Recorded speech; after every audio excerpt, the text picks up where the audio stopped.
বাংলাদেশের man's right foundation নামে একটি সংগঠনের জরিপ মতে সারা বাংলাদেশের বিবাহিত পুরুষের ৮০% মানসিক নির্যাতনের শিকার হন। আসসালামু আলাইকুম, আমি ব্যারিস্টার কাজী মারুফুল আলম। আজকে আমরা কথা বলবো পুরুষ নির্যাতন বা পুরুষ অধিকার নিয়ে। পুরুষ নির্যাতন বা পুরুষ অধিকার এই কথাটি বললেই প্রথমে আপনার কানে একটা খটকা লাগবে। আমি কি ভুল শুনলাম? বাংলাদেশে বর্তমানে আমরা এমন একটা সমাজ ব্যবস্থা তৈরি করে ফেলেছি যেখানে আপনি পশু অধিকার নিয়ে কথা বললে সবাই আসবে, আপনাকে বাহবা দিবে, বলবে যে আহা, এই মানুষটা কত সহানুভূতি সম্পন্ন পশুদের পক্ষে। কিন্তু আপনি যখন এই পুরুষ অধিকার নিয়ে কথা বলবেন বা বলবেন যে বাংলাদেশের সমাজ ব্যবস্থায় পুরুষরা নির্যাতনের শিকার হচ্ছে, তখনই কিন্তু আপনাকে নিয়ে একটা হাসাহাসি রোল পড়ে যাবে। আজকে আমি যখন এই মুহূর্তে আপনাদের সামনে এই ভিডিওটি তৈরি করছি, আমি নিশ্চিত যে অনেকেই মনে মনে ভাববেন যে এই ব্যক্তিও হয়তো পুরুষ নির্যাতনের শিকার। তো আমি আগে এটি নিশ্চিত করে দেই যে আমি আসলে পুরুষ নির্যাতনের শিকার না, কিন্তু আমি দেখেছি আমার প্র্যাকটিসিং লাইফে আমাদের অনেক ক্লায়েন্ট, অনেক বন্ধুবান্ধবকেও দেখেছি নানাভাবে মানসিক এবং শারীরিক নির্যাতনের শিকার হতে। এবং আমাদের সমাজে যে একটি ট্যাবু আছে যে পুরুষরাই সবসময় নির্যাতনকারী, পুরুষরা কখনো নির্যাতনের শিকার হতে পারে না, এই ট্যাবুটি ভাঙার জন্যই আজকে আমার এই চেষ্টা। তো আসুন দেখা যাক আমাদের সমাজে কিভাবে আসলে পুরুষরা নির্যাতনের শিকার হচ্ছে। প্রথমে একটি মানুষ বা একটি পুরুষ যখনই তার বিবাহিত জীবনে ঢুকতে যায়, তখনই সে নির্যাতনের প্রথম শিকার হয় তার দেনমোহর দিয়ে। আমাদের বাংলাদেশে এখনও একটা দেনমোহর বাণিজ্য চলে। একটি ছেলে সে যত টাকাই ইনকাম করুক না কেন, যখন সে বিয়ে করতে যাবে আপনি দেখবেন যে পাত্রীপক্ষের ওপর থেকে একটি চাপ থাকে যে দেনমোহরের আকারটা বা দেনমোহরের মাত্রাটা বিশাল আকারের হয়ে থাকে। হয়তো একটি ছেলে বা একজন পুরুষ 20 বা 30 হাজার টাকা চাকরি করছে, কিন্তু দেখবেন তার উপর দেনমোহর চাপিয়ে দেওয়া হচ্ছে 20 বা 30 লক্ষ টাকা। এবং সবসময় বিয়ের আলোচনায় এটি তাকে বোঝানো হয় যে এটিতে আসলে কাগজে কলমে থাকবে, এই টাকাটি না থাকলে মেয়ের বা বউয়ের মান সম্মান রক্ষা হচ্ছে না, একটা সামাজিক প্রেশার আছে, তো বাবা তুমি সাইন করে দাও। এই বক্তব্যে প্রতারিত হয়ে অনেক পুরুষ কিন্তু বিশাল অঙ্কের দেনমোহরে রাজি হয়ে যান। যদিও আমাদের ইসলামিক ল অনুসারে যে দেনমোহর কিন্তু একটা খেজুর দিয়ে বা একটা কোরআন শরীফ দিয়েও হতে পারে, কিন্তু এই বিশাল অঙ্কের দেনমোহর রাজি হয়ে যাওয়ার পরে যখন কোনো কারণে বিবাহ বিচ্ছেদ হয়, তখন কিন্তু পাত্রীপক্ষ বা স্ত্রীর পক্ষ ওই পুরুষটির গলা চেপে ধরেন এবং তার বিরুদ্ধে দেনমোহর ভরণ পোষণের মামলা হয়, যৌতুকের মামলা হয়, নারী নির্যাতনের মামলা হয়।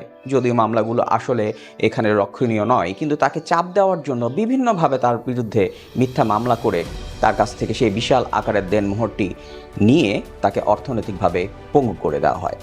দ্বিতীয় একটি উদাহরণ যেটার মাধ্যমে আসলে বাংলাদেশে প্রচুর পরিমাণে পুরুষ নির্যাতন হচ্ছে, সেটি হচ্ছে মিথ্যা মামলা দায়ের। আমাদের সংবিধানে বলা আছে যে নারী ও পুরুষের মধ্যে বৈষম্য করা যাবে না, তবে নারীদের জন্য বা পিছিয়ে পড়া জনগোষ্ঠীদের জন্য বিশেষ কিছু আইন প্রণয়নের যদি প্রয়োজন হয় তাহলে রাষ্ট্র সেটি করতে পারবে। এবং সংবিধানের এই অনুচ্ছেদটির বাস্তবায়ন করতে গিয়ে আমরা এমন কিছু আইন প্রণয়ন করে ফেলেছি যেটি বর্তমানে পুরুষ নির্যাতনের হাতিয়ার হিসেবে ব্যবহৃত হচ্ছে, যেমন নারী ও শিশু নির্যাতন দমন আইন, যৌতুক নিরোধ আইন। এবং এই আইনগুলোতে আমরা দেখছি যখনই একজন নারী বা স্ত্রী যে কোনোভাবে কোনো পুরুষের সাথে তার দ্বন্দ্ব হচ্ছে, তখনই সেই আইনটিতে একটি মিথ্যা মামলা দায়ের করে দেওয়া হয়। এবং নারী ও শিশু নির্যাতন দমন আইনের যে 11 ক, খ, গ বা 9 1 ধারা যে সমস্ত আইনগুলো আছে, যেখানে আপনাকে ধর্ষণের মামলা দেওয়া হচ্ছে অথবা যৌতুকের জন্য মারধরের জন্য মামলা করা হচ্ছে, এই মামলাগুলো 80 থেকে 90% ক্ষেত্রে কিন্তু শেষ পর্যন্ত প্রমাণ করা সম্ভব হয় না। কেন জানেন?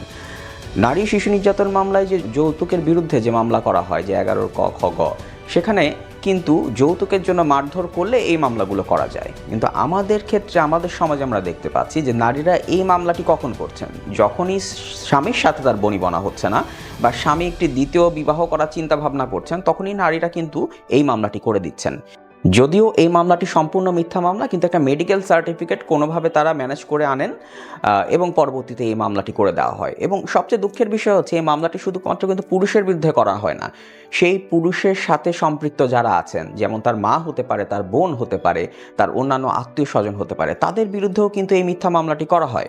এবং আমরা হাইকোর্টে দেখেছি যখন আমরা অ্যান্টিসিপেটরি বেলের হিয়ারিং করি, তখন একজন বৃদ্ধ মা, যার পক্ষে কোনোভাবেই সম্ভব না তার বউয়ের ওপর বা তার পুত্রবধূর ওপর অত্যাচার করা, তাকেও আমরা দেখেছি যে অ্যান্টিসিপেটরি বেলের লাইনে দাঁড়িয়ে থাকতে। এবং এই মিথ্যা মামলাগুলো করে পুরুষদের ওপর একটা অবর্ণনীয় প্রেশার তৈরি করা হয় এবং তাদেরকে সামাজিকভাবে হেয় প্রতিপন্ন করা হয়। এবং এটা সবচেয়ে বেশি আমরা দেখেছি যে আমার ব্যক্তিগত অভিজ্ঞতা থেকে যে সবচেয়ে বেশি এটা সাফারার হচ্ছে প্রবাসীরা। প্রবাসীদের ক্ষেত্রে এরকমও দেখেছি যে তারা রীতিমতো দেশে টাকা পাঠাচ্ছেন তার স্ত্রীর কাছে, কিন্তু স্ত্রী দেখা যাচ্ছে পরকীয়া করছেন, এবং তাকে আপনি যখন ডিভোর্স দেওয়ার কথা বলছেন তখন উনি বলছেন যে না, তুমি যদি আমাকে নিয়মিত টাকা না পাঠাও তাহলে কিন্তু আমি মিথ্যা মামলা করে দেবো, তোমার বাবা আমার বিরুদ্ধে মামলা করে দেবো। তখন এই প্রবাসীর কিন্তু আর কিছু করা থাকে না, তাকে নিয়মিত টাকাও পাঠাতে হয় এবং স্ত্রীর এই ধরনের আচরণ বিনা দ্বিধায় বিনা সংকোচে মেনে নিতে তিনি বাধ্য হন, এবং এটি তার উপর একটি অত্যন্ত মানসিক চাপ সৃষ্টি করে। এবং আমরা এরকমও দেখেছি অনেক প্রবাসী আত্মহত্যাও করেছেন। সো এই ধরনের বিষয়টাও কিন্তু আমাদের সমাজে ঘটছে, যেটি আমরা কোনোভাবে অ্যাড্রেস করতে পারছি না, কারণ আমরা আমাদের সমাজে পুরুষকে তুলে ধরেছি একজন নির্যাতনকারী হিসেবে। একজন পুরুষে যে শারীরিক এবং মানসিক নির্যাতনের শিকার হতে পারেন সেটি এখনও আমাদের সমাজ কিন্তু মেনে নিতে নারাজ। বাংলাদেশে পারিবারিক সহিংসতা প্রতিরোধ ও সুরক্ষা আইন 2010 নামের একটি আইন আছে, এবং এই আইনটি যদি আপনারা পড়ে দেখেন, এই আইনটি সম্পূর্ণভাবে একপেশে নারীদের জন্য করা হয়েছে। এই আইনে কারা সুরক্ষা পেতে পারে জানেন? শুধুমাত্র নারী ও শিশু। অর্থাৎ পারিবারিক সুরক্ষা আইনে যখন কোনো ধরনের দ্বন্দ্ব তৈরি হয়, কারো সুরক্ষার প্রয়োজন হয়, তখন একমাত্র পরিবারের নারীরাই গিয়ে মামলা করতে পারেন অথবা শিশুরা গিয়ে মামলা করতে পারেন। তো এখানে একটা প্রশ্ন থাকে, যদি একটি পরিবারের মধ্যে যদি পুরুষ নির্যাতনের শিকার হন, বা সব ক্ষেত্রে যে স্বামী নির্যাতনের শিকার হবে তা তো না, এমনও হতে পারে যে একজন পিতা নির্যাতনের শিকার হচ্ছেন তার সন্তান কর্তৃক, তাহলেও কিন্তু এই পারিবারিক সুরক্ষা আইনে তিনি মামলা করতে পারবেন না। তার অর্থ আপনি চিন্তা করে দেখেন যে পুরুষদের যে প্রোটেকশনের দরকার আছে, এই বিষয়টি আমাদের আইনও কিন্তু মেনে নিচ্ছে না। এবং এই মেনে না নেওয়ার কারণটা কি? আমরা দীর্ঘদিন ধরে একটি নারীবাদী চিন্তাভাবনা কিন্তু আমাদের মধ্যে লালন করে চলেছি, এবং এই নারীবাদ কিন্তু পুরুষতান্ত্রিকতার একটি ভুয়া ধোঁয়া তোলে আমাদের সমাজকে একপেশে এবং পুরুষ বিরোধী একটি সমাজে পরিণত করছে, যেখানে পুরুষদের অধিকার রক্ষায় কিন্তু কেউ এগিয়ে আসবে না। কিন্তু একজন নারী যদি 999-এ ফোন দেয় তাহলে সাথে সাথেই সে কিন্তু প্রতিকার পেতে পারে। এবং এটি আমি বাস্তব অভিজ্ঞতা থেকেও দেখেছি যে আমাদের একজন পুরুষ ক্লায়েন্ট যখন 999-এ ফোন করে পুলিশের সহায়তা চাচ্ছেন, তখন পুলিশ বলছে যেটা তো আপনাদের পারিবারিক বিষয়, আপনি এটা মিটিয়ে নেন। কিন্তু সেক্ষেত্রে একই ঘটনায় যখন একজন নারী 999-এ ফোন করে পুলিশের সহায়তা চাচ্ছে, তখন কিন্তু পুলিশ খুব তৎপরতার সাথে সাথে ঘটনাস্থলে চলে আসছে এবং তাই সেই সমস্যাটি অ্যাড্রেস করার চেষ্টা করছে। তাহলে একই ঘটনায় পুলিশ কেন নারী পুরুষের ক্ষেত্রে এই বৈষম্যটি করছে? কারণ পুলিশকে বোঝানো হয়েছে যে একজন নারী নির্যাতনের শিকার হতে পারে, এবং তাদের ওরিয়েন্টেশনটা কিন্তু ওভাবেই দেওয়া হয়েছে। এজন্য একজন পুরুষ যখন বিপদে পড়ছে এবং তার সহায়তার প্রয়োজন হচ্ছে, তখন পুলিশ এগিয়ে আসছে না, কিন্তু একজন নারী বিপদে পড়লে কিন্তু সাথে সাথে পুলিশের তৎপরতা চোখে পড়ার মতো। আমাদের দণ্ডবিধির 497-এ অ্যাডাল্ট্রির শাস্তির কথা বলা আছে, এবং এই অ্যাডাল্ট্রির শাস্তিটা কিন্তু হতে পারে 5 বছর পর্যন্ত কারাদণ্ড। কিন্তু মজার বিষয় হচ্ছে, এই অ্যাডাল্ট্রির ক্ষেত্রে শুধুমাত্র কাদেরকে শাস্তি দেওয়া হতে পারে জানেন?